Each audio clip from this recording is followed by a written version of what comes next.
Am I live? Welcome to the main event podcast, my friends. I am Minty Best, and this is WagerTalk UFC betting expert, Kyle Anthony. Kyle, how are you today?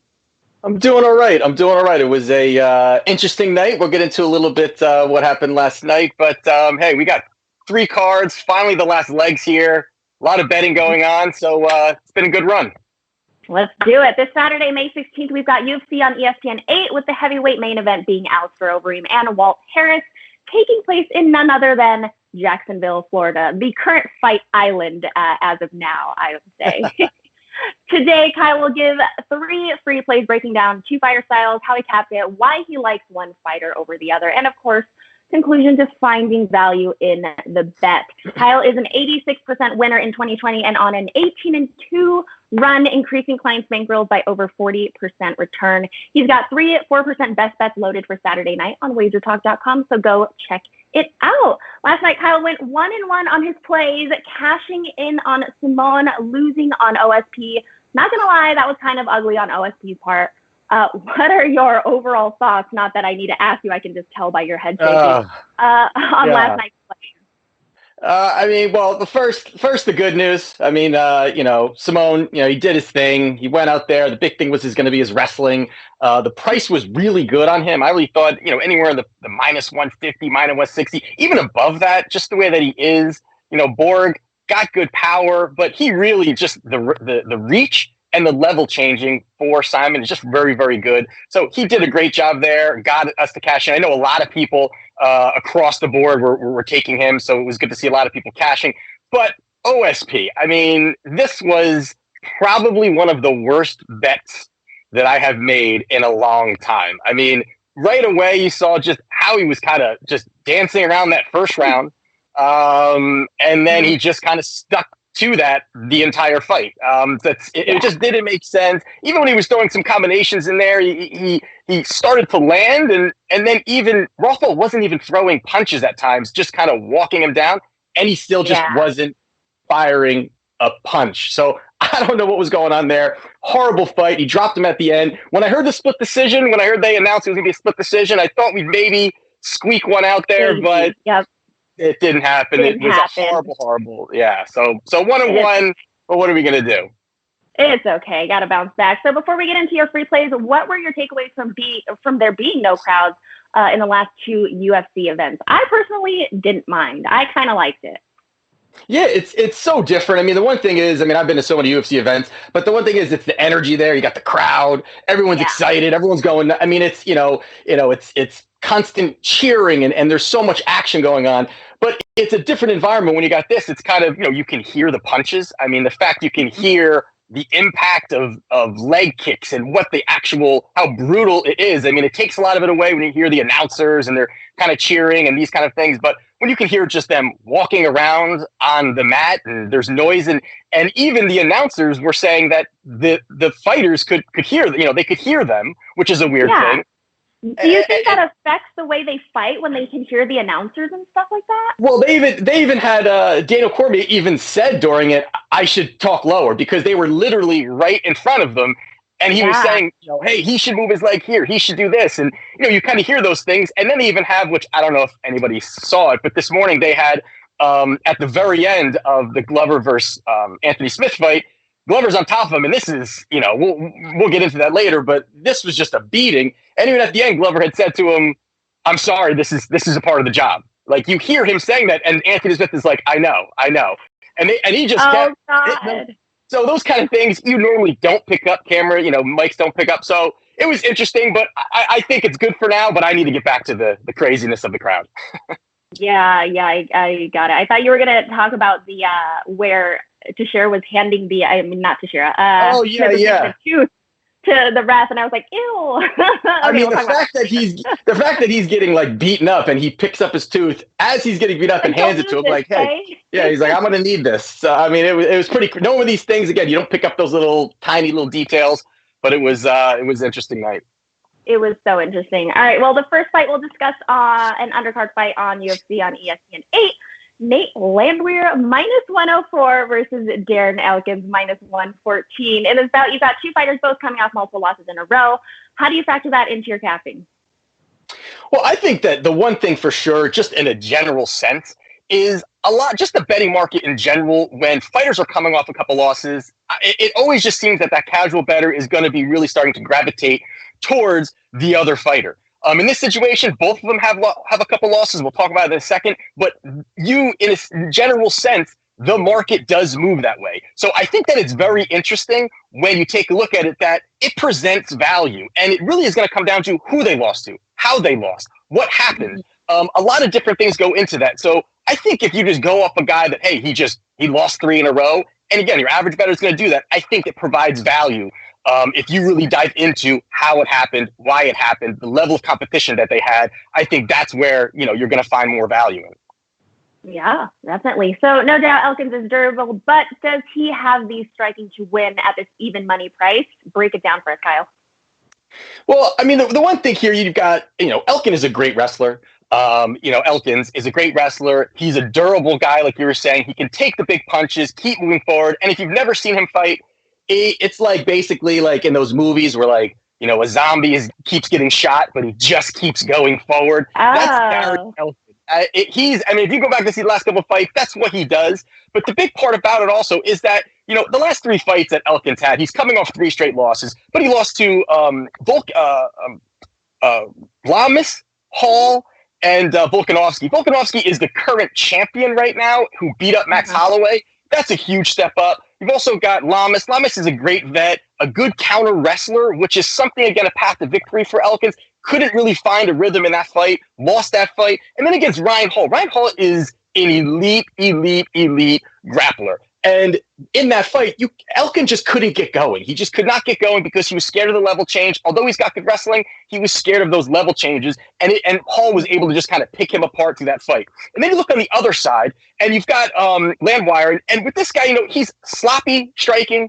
And again, the price here in both of these is even. You've got a pick-em price on these two guys. And just break it down. It just pushes you one way. And again, the competition level is huge. And you've got a guy that fought one time in the UFC, and he got knocked out in the first round. And then prior to that, he was in XFC, which XFC is a very low-level organization. And he beat a guy that was 5-4 and didn't really do much with it. He went up against the cage, kind of grappled him around a little bit. Not much really happened in that fight, and he ended up getting that the loss, and then there was the victory there. But the overall point of this is that this is a monster step down for Darren Elkin. I mean, Elkins is at this point, he has fought top level guys from the beginning, and this is a really, really good spot to take Elkin here. And I think this line is completely off to me. I think this is a spot where Elkin should be a minus 130. He should be a minus 135. I think it's absolutely in that spot because there's so many paths to victory here for Elkins also. It's just the wrestling. And a big thing that Nate does when he goes forward is he just kind of stands there against the cage. That goes right into what Elkins does. He's very good in the grappling side of things, keeping it very, very dirty, making sure that he's doing his dirty boxing, the grappling, the elbows. He can level change. There's a lot of things that I like about Elkins here. Again, you go back and kind of to what we were saying, you go back to the fact that he lost a couple fights in a row, and that starts to push the line to make it a pick'em. But when you look at who he fought, how he fought, who did he beat, who did the other opponent beat, to me, this is way off to me. I like Elkins here as a free play here. I think that the money should be going on him. I don't know that there's any good side here to take a Landwehr. I don't really see much. So here, I like Elkins, the zombie, and I'm telling you, if no one's seen this guy fight, you should take a look. But I think it's a good play there. I will definitely be watching out for that. Elkin it is. The next fight we'll discuss is Christoph Jocko minus 160 versus Eric Anders plus 138. Now in this fight, again, you believe the competition level each has faced differs. How does that factor into capping this fight? I mean, it's the same thing again. And again, I'm kind of hitting on it on back-to-back fights. But this is another situation that I did want to touch on because it shows where you should be betting some of these fighters. And you've got Jocko, who at this point, he's a minus 160. Again, I think that line's off. But a minus 160, you've got him here. And you've seen over his career that he has beaten those lower level fighters, and he's looked pretty good. But again, lower level fighters. And then he had stepped up 3 middle of the road fighters, guys that are kind of, the journeyman kind of fighters. They win a couple, they lose a couple. They just can't get that higher elite, the status for a title run. and he went 0-3 against those fighters. And then most recently, he went 2-0. So now if you take a look at it, the time that you wanted to bet Jocko was after those 3 losses. Once he had those 3 losses, and then he took a monster step down against back-to-back debuting UFC fighters, those are the times you want to take a guy that is taking the step down and he's supposed to beat these guys. These are not the guys that, again, debuting fighters in UFC do absolutely terrible. There's just overall, they don't do well, and they're kind of feeding back because a lot of times they give these UFC fighters, they kind of throw them into the mix. And sometimes they think they're ready, and sometimes they think that they're not ready. And in this spot, he wasn't. So for me, there, after 3 losses, that's where we bet Jocko. Now his price has gone up. Now he's beaten 2 lower level guys. It's at -160. I think it's a horrible price. Win or lose for Jocko, I think it's a terrible price overall. And then Anders is a guy who had 7 straight fights, and he's won or lost against middle of the road competition. So again, the line there absolutely has dictated off of just wins and losses and not who they've actually beat. Interesting. All right. Well, with that said, how do these 2 fighters match up, and who are you wagering on? So, I mean, I kind of, tip my hand already of kind of the side I kind of like, because to me here, I mean, I think this is a dog or pass situation. Okay. I just don't see a position that you could bet a guy like Jocko. Again, I mean, he is the kind of guy that does not have power. Not very good in the clinch. And you've got a guy like Eric Anders. Eric Anders is a great wrestler, has a lot of strength, and likes to be in the clinch. And he's got a lot of power as well. So he's the kind of guy that can bully a Jocko. And Jocko, again, he's got some ability, but you cannot, in my opinion, take a guy that just has not proven himself that he can go out there and beat these middle of the roads. Now, again, Eric Anders is a guy that he can have some sloppy striking, and sometimes, he does mess up a little. He looks for the big bomb. But in a position like this, Jocko is going to look to come forward. I think that a +138, +140 price, somewhere in there, is a pretty good price on him. You can even look for the finish too, because Anders is the kind of guy that's going to look for those big shots also. And again, in the clinch is going to be where most of this fight, I believe, is going to be taking place. So I like here Eric Anders in this spot. I think it's a good spot for him. And again, I think this is dog or pass. I cannot see any positive way of paying up on a -160 range for a guy who just has not proven himself. I like it. And lastly, we'll discuss the main event of the evening between Alistair Overeem and Walt Harris. Before we get into that, I'd like to discuss last night's main event between Anthony Smith and Glover Teixeira, which we kind of brushed up on earlier, but I certainly have some things to say because I had Teixeira to win on Yahoo Sports. I had a little minty boost for the fight where they boost odds for the plays that I like. I did a long shot parlay, which included Dober to win, which, yes. OSP Russell to go the distance, which I was very surprised, and I think you were very surprised it went the distance, so that completed absolutely. all rounds. Yeah, and then the last one I had was Teixeira by decision. Round 1 didn't look good. Round 2, I felt a little better, and 3 and 4, I was like, oh crap, like this is not going to, he's not going to last. But Smith is such a fighter, like he did not tap out. I was so surprised. I would have like cried as my teeth were falling out and just like tap out and be like, just send me to the hospital. Like that was such an exciting fight, but a painful loss for my parlay. But it was so close to cashing. I want to hear your thoughts on that fight. Well, I mean, the big thing in that fight was everyone know that Anthony Smith is going to go forward and look for the big knockout. I mean, it's something he's done against, he's fought a lot of guys kind of aging. He's knocked out some guys that have kind of at the end of their career and, guys that have lost their chin. And the thing that even we have talked about, prior to the fight was that, it's going to be the grappling with Glover. And early, he weathered that storm. Glover kind of weathered that storm. And the price on him, he was the dog, and that was a nice price for him. But the thing that I thought was going to mostly happen was it was going to be more of a clinch game, a lot of takedowns for Glover. But the odd part was Glover was just lighting him up, standing and striking. And then oddly, in weird scenarios, he would kind of take him down. So, we were saying he may ride this out here. He may just ride it out on the ground and not get up and that kind of thing. And it kind of went back and forth. And then there was a point it was just, by the 4th round, I mean, it did go into it was the 5th, right? It was the 5th round it ended. So, it was the 5th round. So the fourth round was pretty much at that point, it looked like that fight was over. I mean, it looked like... Should have ended they should have almost thrown in the towel. I mean, even Anthony Smith went back to the corner and even said, I don't have teeth. I'm losing my teeth. And they were like, said, my hey. teeth are falling out. And I was like, what? Your teeth? Which ones? That's right. And I think that was his thing to say, I don't want to fight anymore. I mean, there's a inside of you, it's a kind of a thing where you don't want to say, I'm done. I can't beat this guy. And I think even that's why the soundbite I talked about before was, Glover was kind of like, this is a job. Like, if they're not going to stop this fight, I have to keep beating you up kind of thing. But that just shows how tough he is. Smith is a warrior. I mean, he really went through a hell of a lot, but there was no point for him to go through all that damage. But you missed your parlay. The plus, was it 2,200? I mean, that was, I think you had a lot of people on your side cheering you on for that. Even like, they didn't, holy crap. Yeah. And even before we talked about, I'm like, the first one I like Dover, but I'm not sure about these other two going the distance. And you were minutes away from cashing that. But yeah, it was a crazy fight. So close. Do you ever feel like maybe like you're a voodoo doll when you watch these fights? And like, I don't know, when Glover was like hitting Smith's ear, I was like, like my ear was hurt.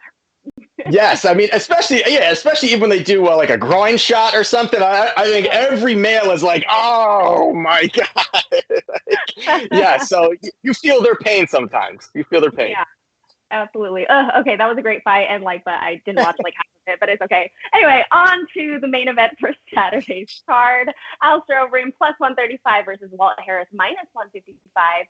How do you see Saturday night's main event going down, and who is your replay? So this fight here, I mean, I kept going back and forth. And before I dove into the research, I kind of was leaning one way. And then I started really going the other way for multiple reasons. And the big thing is, Overeem is a past world champion. He's got great kickboxing. He is the dog here. And there's a lot to like about that. And to me, I feel like that's what the books want you to do, in my opinion. I feel that it's the recognizable name against a name that is not recognizable. And that's where a lot of times they're going to want to scoop up that dog price. So for me in this spot here, I mean, I'm looking at it as a very bad stylistic matchup for Overeem. And Overeem has showed over his career, even over the last few fights, that he just can't handle the pressure. He's got great kickboxing, and even against Rosenstruck, when he fought him over 5 rounds, Rosenstruck gave him complete space, the exact space that Overeem wants.